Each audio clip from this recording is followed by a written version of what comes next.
So today I'm here with a client who did a renovation refinance for a full gut rehab, which included adding an addition, doing the basement, and redoing their whole first floor, reconfiguring it. So Mary's gonna walk us through a little bit about the project. Mary, I'll let you take over. Yeah, sure. So we recently did this built-in. We also did the sconces over here on this wall. And then as we walk through the dining room, over here, there was a wall that this is where it ended, and then there was a bathroom, and then over here was a bedroom. So that's when we just wanted to completely open this up so that it was completely open concept. I really wanted an all-white kitchen, so I was very excited when we found out that we could do these cafe appliances so that it was all matte white, which was very nice. I was also very excited that we could put the microwave into the island. Yeah, so it was really important to have the overall flow, but I was also very excited to have these gold accents with it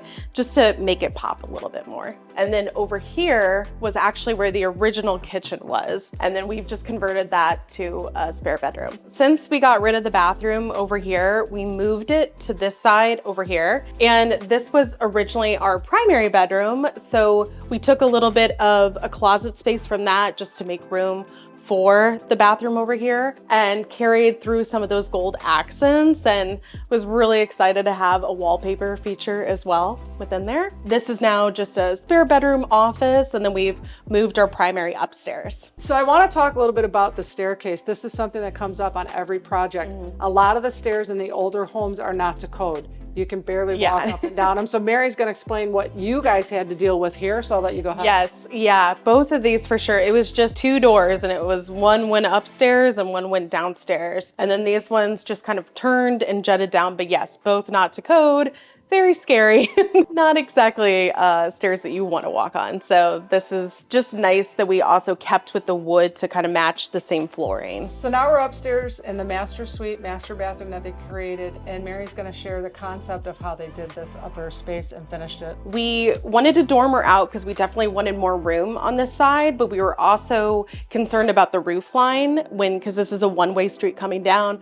We didn't want it to look like we just put a house on top of a house. So we were very mindful of that and only dormering this side to do it. But we also wanted to open this up for the windows. We wanted to let more light in, so we gabled this over here. And then we dormered over here because we definitely wanted a bigger bathroom on this side over here. So this is our primary bathroom. We definitely wanted a double vanity. That was really important for us to each have our own sink. And then we also really wanted the rain shower at the top of here. Also definitely wanted the bench. That was really important to have within here. And then as well, wanted to do the hexagon flooring just as a nod to kind of how bungalows were back in the day. But I also kind of just wanted to keep a lot of the elements pretty timeless. So we don't try to stay like on trend as much, just so that it will grow with us over the years. So one of the things that I love that we did was we changed this. This was just going to be an open space and not really utilized for us to have a walk-in closet. It was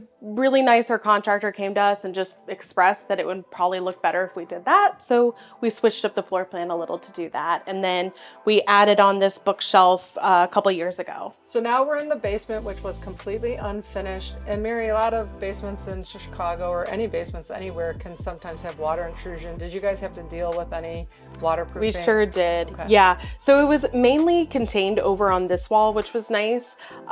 And what we did was we dug down in the front of the yard and sealed it all, because that was the only place that was directly getting water in. Talk to me about what was done down here then. We finished off this bar. Actually, my husband custom built this bar.